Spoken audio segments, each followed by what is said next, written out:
आपने क्या देखा बताइए, कौन आंदोलनकारी नहीं है? नाम सर आप बहुत बताइए। बड़ा चेहरा गायब है, देख रहे हैं रांची का इतना बड़ा आपने मिलन समारोह रखा और एक चेहरा नहीं दिख रहा है।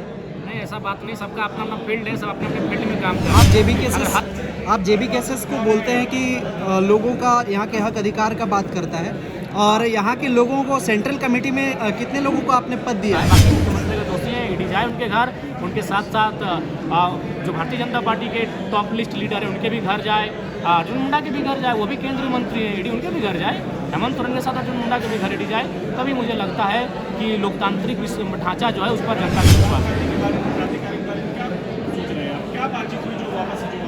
देखिए, एक्चुअली वापस आने की बात थी नहीं, कभी दूर गए ही नहीं है, ये केवल अपने एक अलग विंग बनाए थे और स्वाभाविक हर पार्टी का अपना विंग होता है, बीजेपी रहे, जेएमएम रहे, ओबीसी विंग होता है, महिला विंग होता है, एसटी एससी विंग होता है, तो बस एक विंग तैयार किए थे और इसको चूँकि हम लोग सबको जग जाहिर नहीं किए थे क्योंकि हम लोग अभी नए नए पल्लवित होने वाले बालक समान है, तो पॉलिटिकल पार्टी हमें डैमेज कर सकती थी, इसलिए उन लोगों के नज़रों में हम लोगों ने अपने आप को इस प्रकार से प्रदर्शित किया ताकि वे भ्रम में रहें और हम लोग अपना ग्राउंड लेवल पर अपने कार्य को जारी रखें।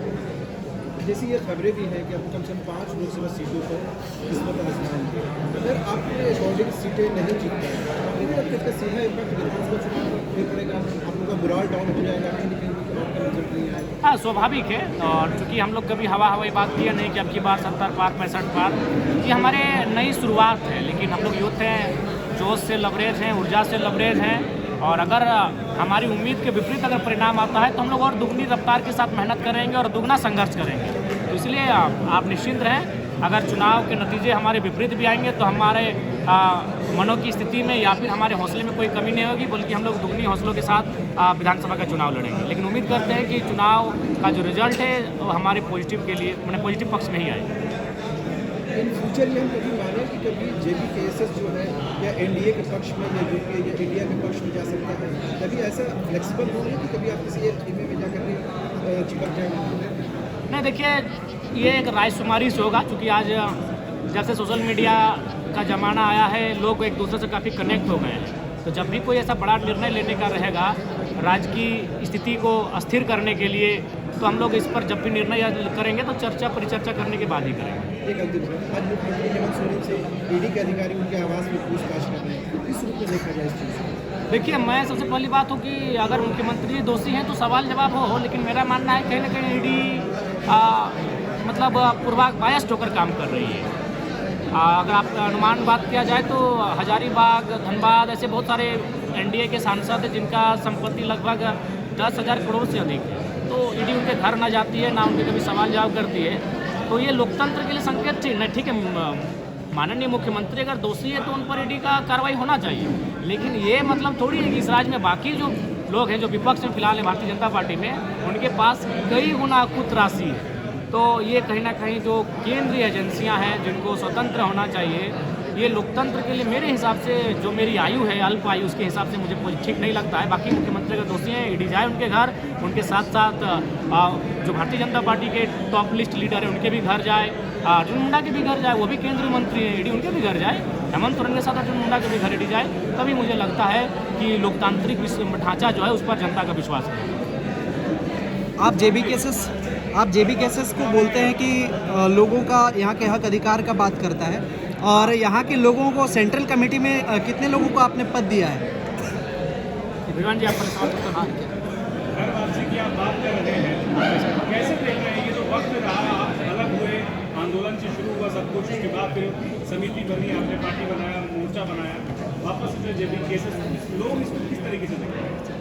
नहीं, आपने सुना, हमारे केंद्रीय अध्यक्ष महोदय ने आपके बीच में स्पष्ट किया कि हमारी जो वैचारिक बातें थी वो हमेशा कायम रही है और एक दूसरे के संपर्क में हम लोग लगातार है। चूँकि इस राज्य को बचाने का निर्णय हम लोगों ने लिया है, तो राज्य के निर्णय के लिए हम लोगों को बहुत ऐसी बातें होती हैं जो पर्दे के पीछे रखनी चाहिए, सार्वजनिक नहीं करनी चाहिए। उसी का एक बड़ा सा ये पहलू था कि हमने JKMM का जो संगठन था उसको बनाने का काम किया और उसके माध्यम से अपने लोगों के बीच में हमने हमारे पूरे साथी जितने भी हमारे लोग थे, सारे लोगों ने अपने योगदान को दिया है और हमारे मुस्लिम वर्ग जो कि एक बड़ा वर्ग है पूरे राज्य में, उनके बीच में गया और पूरे असल हकीकत क्या है राज्य के गठन का उद्देश्य क्या था और किन शर्तों के साथ में राज्य का विभाजन हुआ था और हमारे बिरसा का क्या सपना था, हमारे विनोद बिहारी महतो का क्या सपना था, इन तमाम बिंदुओं पर हम लोगों ने एक एक गाँव के अंतिम व्यक्ति तक ले जाने का काम किया है। और आज फिर पुनः जब हमें लगा कि हमारी शक्ति एक बड़े रूप में आ चुका है, तो फिर हम लोगों ने फिर टाइगर से बात किया और फिर आज फिर पुनः हम लोग एक मंच पर हैं। लोकसभा चुनाव लड़ने की जो आप लोग बात कर रहे हैं, किस तरीके से देख रहे हैं कि जो आप लोग का इनिशिएटिव है, पहले ही जो है एमपी चुनाव में आप लोग कदम रख रहे हैं, बता रहे हैं कि लगभग 5 सीट पे आप लोग लड़ेंगे, तो कितना मुश्किल लग रहा है आपको लोकसभा का जो ये चैलेंज है, बड़ी बड़ी पार्टियां सामने हैं, आप अल्पसंख्यक वोट की बात जो है कर रहे हैं, तो क्या समझ रहे हैं? आप विधानसभा घूम रहे हैं, झारखंड को लगभग आपने घूमा, क्या लगा आपको, क्या माहौल क्या है? देखिए, पूरा झारखंड बदलाव की ओर है और बदलाव के लिए विकल्प तलाश रही है। झारखंड की जनता के बीच में विकल्प नहीं था। जयराम महतो और उनकी पूरी टीम को हम लोगों ने जो आशीर्वाद के साथ जिन आशीर्वाद को दिया है, अपनी दुआ से नवाजने का काम किया, ये सराहनीय है। और हम लोग गांव के अंतिम व्यक्ति तक गए। सबों का कहना है कि राज्य को हम लोग मिलकर बदलेंगे और राज्य को उसी रूप में डालेंगे जिस रूप में बिरसा ने डालने का एक बड़ा प्रयास किया था। और हम लोग बिल्कुल लोकसभा में, जिस तरह से दादा ने कहा कि लोकसभा में आएंगे, 5 लोकसभा का जो बात हो रहा है उस पर हम लोग आएंगे और बेहतर मजबूती के साथ में आएंगे। चाहे गिरिडीह का बात हो, चाहे धनबाद का बात हो, कोडरमा, जहाँ का बात हो, हम लोग बिल्कुल मुस्तैदी के साथ में आएंगे। और हमारा एक बड़ा जत्था दिखेगा आपको, अल्पसंख्यकों का बड़ा जो जत्था दिखेगा और हम लोग इनके साथ में कदम से कदम मिलाकर चलेंगे और झारखंड को हम लोग एक बड़े रूप में ले जाने का काम करेंगे। जेबी केसेस के प्रति अल्पसंख्यकों का रुझान कैसा है? बिल्कुल बड़ा रुझान है। सबों की उम्मीद बनी हुई है कि इस बार सिर्फ और सिर्फ जयराम को लाना है, क्योंकि सबों को दादा एकदम स्पष्ट रूप से कहना चाहेंगे कि सबों को राज्य के लोगों ने मौका देने का काम किया है, लेकिन सबों ने अपनी प्रॉपर्टी बढ़ाने का काम किया। आज जिस तरह से जयराम भाई ने कहा कि हमें बड़े बड़े ऑफरों का ऑफर मिलते हैं, कहीं कोई बोलता है गाड़ी ले लो, कहीं कोई कुछ कहता है पैसे ले लो, विधानसभा सेलेक्ट कर लो, लोकसभा सेलेक्ट कर लो, लेकिन ये बंदा सबों को ठुकराते हुए राज्य के हित में सोचा है कि हमारे राज्य को फिर से ठगा नहीं जाए। यदि राज्य की एक बड़ी आबादी, एक बड़ा पूरा जनसैलाब हम लोगों की ओर और इस पूरी इस संगठन की ओर, हमारी पार्टी की ओर यदि एक बड़ी उम्मीद के साथ में देखा गया है, देख रहे हैं लोग, तो हमारा ये फर्ज बनता, हमारा दायित्व बनता, हमारा धर्म कहता है कि हम उनके उम्मीदों पर खरा उतरने का काम करेंगे। और हमने पहले भी हमारे जिस तरह से आदरणीय केंद्रीय अध्यक्ष महोदय ने आपके बीच में और अपने अभिवादन में इन्होंने कहा है कि यदि हमारे लोग विधायक बन के जाते हैं तो हम लोगों ने जो जिस तरह से पहले का जो घोषणा है उस पर हम लोग काम करने का काम करेंगे। एक आखिरी सवाल, लोकसभा चुनाव में आपके मुख्य एजेंडे क्या रहेंगे? आप लोगों ने क्या समीक्षा किया? हमने शुरुआती दौर में कहा, भी टाइगर का जो आपने अभिवादन सुना, संबोधन में आपने कहा है कि पलायन का जो मुद्दा है वो सबसे गंभीर मुद्दा है, विस्थापन का मुद्दा सबसे गंभीर मुद्दा है, जमीन का मामला है। आज हमारी जमीनों को मुआवजा नहीं मिल रहा है साहब। आप धनबाद आकर देखोगे तो हमारी जमीनों को मुआवजा नहीं दिया जाता और इतना कोयला निकाल रहा है कि दर्द आपको लगेगा। पीड़ित परिवार है, वहाँ ब्लास्टिंग होता है और गाँव में पत्थर आ जाता है। क्या ये तस्वीर है? ये तस्वीर नहीं होनी चाहिए। इसीलिए हमने दिल्ली का जो निर्णय लिया है, बड़ा चिंतन के साथ में निर्णय लिया है और बिल्कुल हम ये कह सकते हैं उम्मीद के साथ नहीं बल्कि पूर्ण विश्वास के साथ इस बात को कहेंगे कि पूरे झारखंडी जनमानस का निगाह हम लोगों की ओर है, हम क्रांतिकारियों की ओर बढ़ा हुआ है और हम लोग उनके अनुकूल उतरने का काम करेंगे। हेमंत सोरेन कैबिनेट में दो अल्पसंख्यक मंत्री हैं, एक हफीजुल साहब, एक आलमगीर साहब।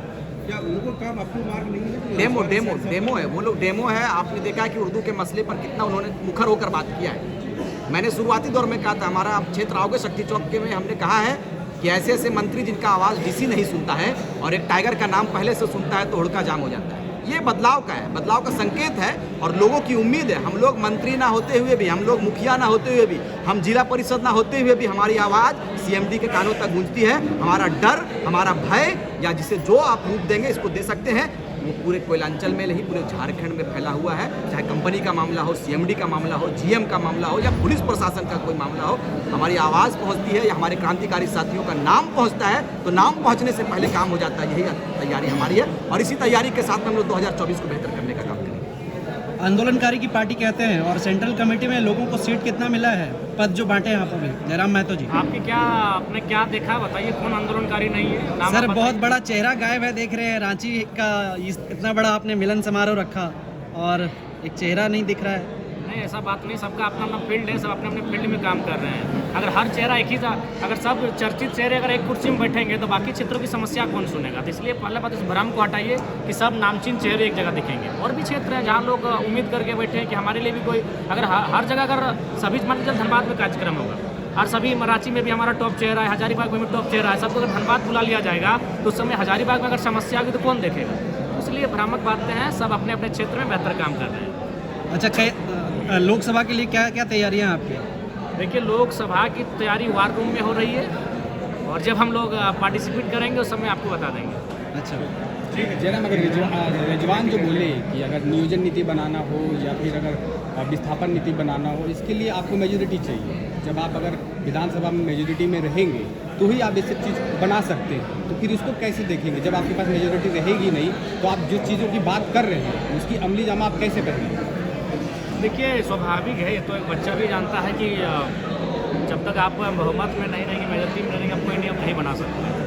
हम लोग लड़ने के लिए आए हैं। अगर बहुमत में आते हैं तो नीति इम्प्लीमेंट करके बनाएंगे, और अगर हम लोग विपक्ष में बैठते हैं तो कोई गलत नीति पारित होने नहीं देंगे। वो तो आप आंदोलन से भी कर सकते हैं। देखिए, आंदोलन एक सदन की गरिमा होती है। आंदोलन तो 2 साल किए, कोयला के खिलाफ, विस्थापन के खिलाफ, डीवीसी के खिलाफ, तो एक सदन की गरिमा होती है, सदन का वैल्यू है, लोकतांत्रिक देश में सदन का महत्व है। तो एक बार हमें सड़क से उठकर सदन में जाना चाहिए और उसी की तैयारी। रिजवान जी, आपकी JKM पार्टी आप क्या करेगी? बिल्कुल विचार करेंगे इस पर हम लोग। पुरानी कमेटी का आपका क्या होगा? हमारे केंद्रीय अध्यक्ष महोदय हैं, अब दिशा इनका जो मिलेगा हम लोग अमल करने का काम करेंगे। नहीं, आपकी पुरानी कमेटी का क्या होगा? हमने कहा है कि हमारे केंद्रीय अध्यक्ष आदरणीय टाइगर जयराम महतो यहाँ उपस्थित हैं। इनका जो दिशा होगा, इनका जो निर्देश होगा, हम लोग पालन करने का काम करेंगे और जल्द आप लोगों के बीच में इस तस्वीर को भी हम लोग साफ करने का काम करेंगे। रिजवान, ऐसा नहीं लगता कि अभी जयराम बोले कि आपकी जो पार्टी थी और आपको मतलब आप लोग का एक बोले तो प्लान था कि इस प्लान को आपको अलग करके बनाना, तो ऐसा नहीं लगा आप अपने प्रशासकों को, आपके जो कार्यकर्ता हैं उसको आप इतने दिनों से आप धोखा दे रहे थे? बिल्कुल नहीं, बिल्कुल नहीं। हमारी बात हमने कहा है कि पर्दे के पीछे हुई है और पर्दे खेमे के अंदर हमारे लोगों के साथ हमारी जो बातें हुई है, टाइगर ने बात को रखा है, वो बिल्कुल सत्य है कि हमारे लोग हमारे साथ हैं। हम जिधर कहेंगे, हमारे टाइगर जिधर कहेंगे या हमारे संगठन के लोग जिधर कहेंगे, हमारे लोग नाराज़ नहीं बल्कि खुश हैं। अगर नाराज़ होते तो शायद यहाँ हज़ारों की संख्या में लोग आप नहीं देखते। चलिए, बहुत धन्यवाद।